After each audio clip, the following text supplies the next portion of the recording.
취재 기자 한번 연결해 보죠. 김도원 기자.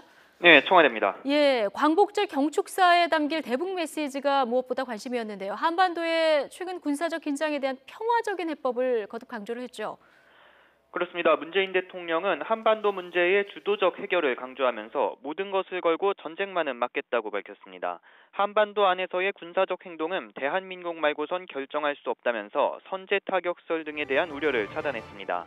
그러면서 평화적 해결 원칙이 흔들리지 않도록 외교적 노력을 강화하고 군을 혁신해 강한 방위력을 구축하는 동시에 남북 간 군사적 대화의 문도 열어놓겠다고 덧붙였습니다.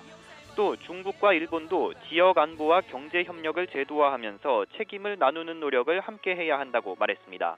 북한에는 추가 도발 중단과 대화 호응을 촉구하면서 이를 유도하기 위한 제재와 압박의 필요성을 다시 한번 강조했습니다. 문 대통령은 북핵 문제 해결은 핵 동결에서 시작돼야 한다며 적어도 추가 도발을 중단해야 대화의 여건이 갖춰진다고 말했습니다. 북한이 붕괴를 원하지 않고 흡수 통일을 추진하지 않는다며 베를린 구상에서 밝힌 방침도 재확인했습니다. 이와 함께 이산 가족 상봉과 고향 방문과 같은 인도적 교류와 평창 동계올림픽을 계기로 한 남북 대화에 응할 것도 거듭 촉구했습니다. 반면 북한이 이대로 간다면 우리도 제재와 압박을 높여나갈 수밖에 없다고 경고했습니다. 이대로 가면 북한에는 국제적 고립이 있을 뿐이라며 수많은 주민들의 생존과 한반도 전체를 어려움에 빠뜨리는 일이라고 비판했습니다. 네, 위안부 합의 문제로 지금 한일 관계도 껄끄러운 상황인데 일본에 대한 메시지도 좀 정리를 해주시죠. 네, 문 대통령은 위안부 문제와 강제징용 등은 피해자의 명예회복과 보상, 진실규명과 재발 방지라는 원칙에 따라 해결돼야 한다고 천명했습니다.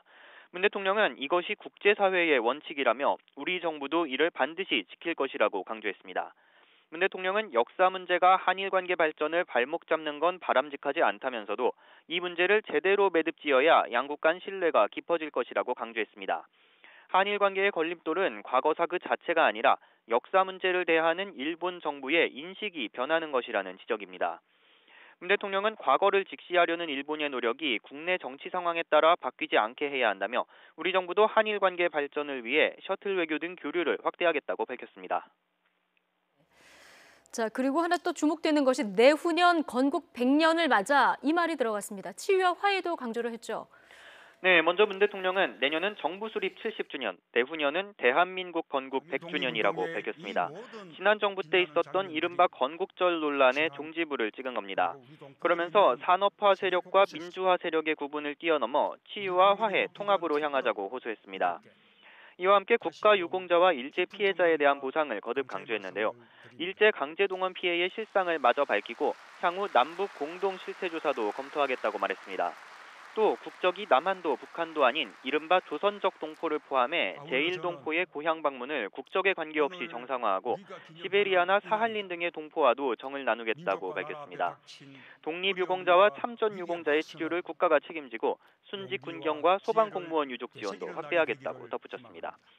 문 대통령은 지난 겨울 국민이 들었던 촛불은 국민이 주인인 나라를 세우려 한 독립운동 정신의 계승이라며 국민 앞에 존경과 감사를 전했습니다.